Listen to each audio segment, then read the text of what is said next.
안녕하세요. 지수매상입니다. 오늘은 재테크 책에 대해서 추천해 보도록 하겠습니다. 이 재테크 관련된 책은 총 4가지로 분류가 될 수 있다고 생각을 하는데요. 첫 번째 자기계발서, 그리고 두 번째 경제학, 그리고 행동경제학, 경제사 총 4가지로 이루어져 있다고 볼 수 있습니다. 그 중에서도 제일 쉬운 난이도는 자기계발서라고 볼 수 있죠. 먼저 자기계발서 중에서도 정말 쉬운 책을 추천드려 보도록 하겠습니다. 90일 완성 돈 버는 평생 습관이라는 책인데요. 제목에서부터 쉬운 느낌이 들죠. 누구나 읽을 수 있는 쉬운 책이며 심지어 바로 실천할 수 있는 실용서입니다. 자, 누구나 할 수 있는데 안 하는 재테크, 제가 말씀을 많이 드렸죠. 바로 절약입니다. 어이없을 수 있는데 자수성가형 부자들은 본인만의 절제 테크닉을 다 가지고 있죠. 그리고 절제와 절약을 잘해야 나중에 절세도 잘할 수 있다고 생각을 하고요. 이 책은 경제에 대해 아무것도 몰라도 자신의 소비 습관을 점검하면서 재테크의 기본기를 갖추게 해주는 책입니다. 총 3가지 파트로 나뉘어 있는데요. 첫 번째가 물건 관리, 그리고 생활 관리, 그리고 돈 버는 습관의 완성, 이렇게 총 3가지 파트로 이루어져 있는 책입니다. 특히 제겐 물건 관리가 아직도 인상이 깊은데요. 제가 잘 쓰는 물건과 잘 안 쓰는 물건을 분류를 해야 더 이상 잘 쓰지 않는 물건과 관련된 것들을 사지 않고 이 소비를 절제할 수 있다는 거죠. 이게 정말 얇은 책이니까요. 책에 이제 막 입문하신 분인데 어떤 책을 읽을지 쉬운 책 추천해달라고 할 때 근데 재테크까지 관심이 있다. 이 책 한번 꼭 읽어보시길 추천드리겠습니다.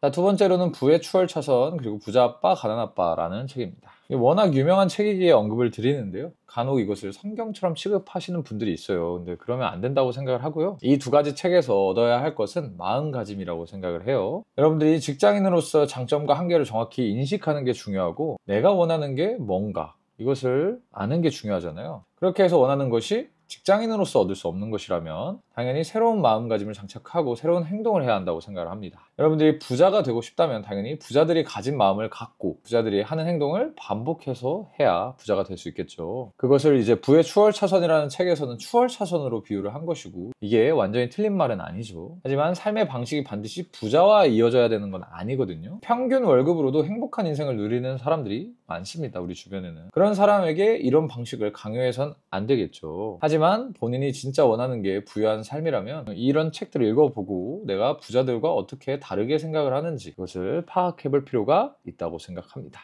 그리고 이 2개의 책은 레전드로 불릴 만큼 정말 많은 사람들이 읽고 공감을 한 책이거든요. 그러니까 충분히 읽어볼 만한 가치가 있다라고 표현을 할 수 있겠습니다. 그리고 3번째는 경제기사 300문 300답이라는 책입니다. 경제학에 입문하는 사람들이 쉽게 읽기 좋은 책이고요. 여러분들이 경제에 대해 만약 공부를 한다, 그럼 첫 번째로 알아야 될 게 뭘까요? 바로 경제란 무엇인가? 이 질문에 대답을 하는 것입니다. 이 책은 첫 장부터 딱 경제란 무엇인가 여기서부터 시작을 하는 책이고요. 경제와 관련된 개념이 순차적으로 잘 정리가 되어 있으며 일상 속 신문 기사에서 그 개념들이 어떻게 튀어나오는지를 설명해주는 책입니다. 제가 생각하는 재테크는요, 세상의 흐름을 읽는 일이라고 생각을 하고요. 세상의 흐름은 보통 책이나 신문, 뉴스에 파편적으로 등장을 하죠. 그리고 그런 현상은 반드시 특정 단어나 문장에 갇혀 있죠. 우리는 어떤 식으로 생각을 하든 반드시 문장을 통해 표현하고 생각을 합니다. 그렇기 때문에 이 기본 개념에 대해서 알고 있어야 세계 흐름을 읽든 투자를 하든 여러분들이 어떤 선택이나 결정을 할 수 있다는 겁니다. 그러니까 경제라는 것에 등장하는 어떤 단어들, 그리고 그 기본 개념에 대해 잘 알고 있어야겠죠. 그 개념들을 잘 설명하고 있는 책입니다. 자, 목차에 표현되는 단어들을 한번 나열을 해볼게요. 1장 경제, 2장 경기,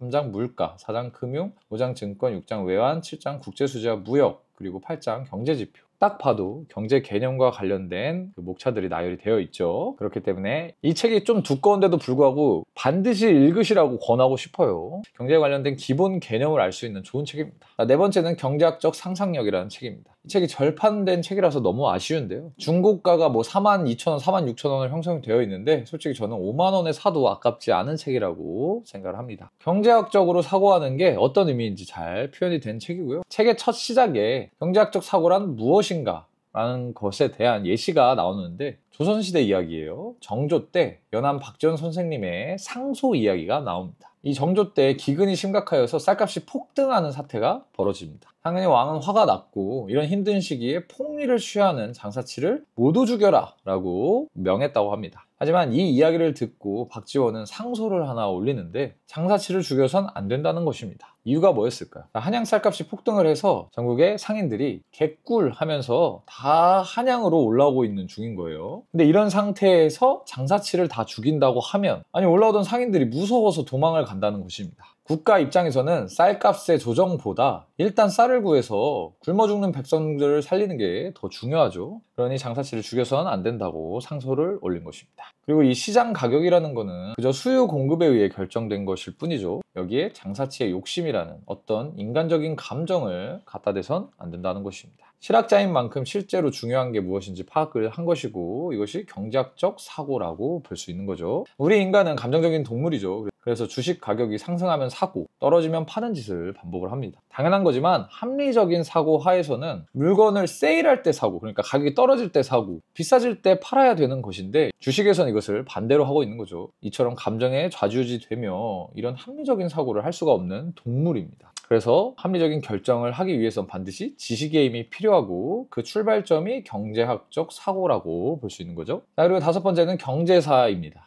아마 제일 손이 안 가고 재미도 없는 책들일 거예요. 하지만 그럼에도 불구하고 경제학이라는 학문 분야가 아직도 미궁 속에 있는 만큼 재테크를 잘 하기 위해서는 경제 역사를 들여다봐야 합니다. 아직 밝혀진 바는 없지만 경제라는 현상에는 반복되는 사이클이 존재하는 듯 하거든요. 이것을 알기 위해선 기본 개념, 경제와 관련된 기본 개념 플러스 역사를 잘 알고 있어야겠죠. 자, 경제사와 관련된 책 크게 4가지를 추천하고 있는데요. 이렇게 쉬운 책에서부터 어려운 책으로 제가 나열을 해봤습니다. 재밌는 건 4가지 책에서 모두 인플레이션에 대해 다룬다는 것인데요. 역사적으로 인플레이션이 일어났다가 물가 상승이 일어났다가 금리 인상을 하고 경기 침체가 일어나고 다시 금리 인하를 하며 자본이 상승하는 그런 사이클이 반복이 됐다는 거죠. 그런데 이런 상황에서 국가가 화폐 관리를 잘 못하면 잘 나가는 국가더라도 망하게 되며 많은 국가들이 이런 길을 걸었다고 합니다. 재밌는 건 고대 로마도 이런 과정을 겪었다는 것인데요. 이때는 금화를 사용을 했죠. 그럼 이렇게 질문을 할 수가 있어요. 아니, 금화라는 화폐를 사용하는데 어떻게 인플레이션이 일어납니까? 마음대로 금을 뽑을 수 없잖아요. 인플레이션이 일어날 수가 없지 않나요? 라고 질문을 할 수 있는데, 이때 로마의 정부 관계자들이 전쟁에 필요한 돈이 급해서 금화에 구리를 섞어서 유통을 시킨 겁니다. 금화에 구리를 섞어서 유통을 하면은 원래 금화의 양보다 훨씬 더 많은 금화를 창출할 수 있겠죠. 당연히 일반 서민들은 금화에 구리가 섞인 것을 모르고 사용하다가 점차 이것을 깨닫는 사람들이 생겨납니다. 이후 순도 높은 금화는 사람들이 사용을 하지 않겠죠? 그리고 구리가 많이 섞인 금화만 사용을 하게 됩니다. 그러다 보면 시장에 쓰레기 같은 구리 금화만 도는 거예요. 그러면 이 쓰레기 같은 구리 금화가 가치가 없는 것을 아니까 사람들은 더 많은 구리 금화를 요구하고, 이게 지금의 인플레이션이랑 똑같은 상황인 겁니다. 이해가 잘 안 될 수 있는데요.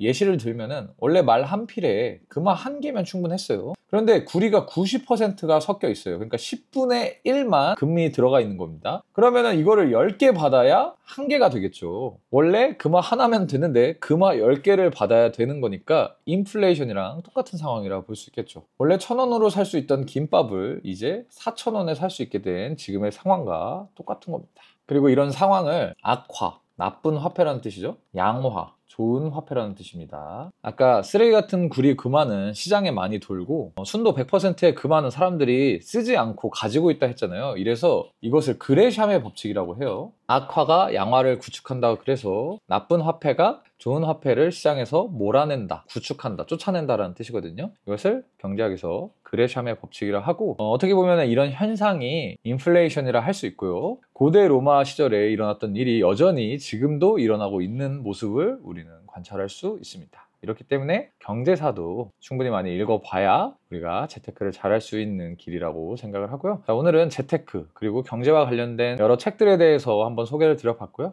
재밌게 보셨으면 좋아요와 구독 부탁드리겠습니다. 시청해주셔서 정말 감사합니다.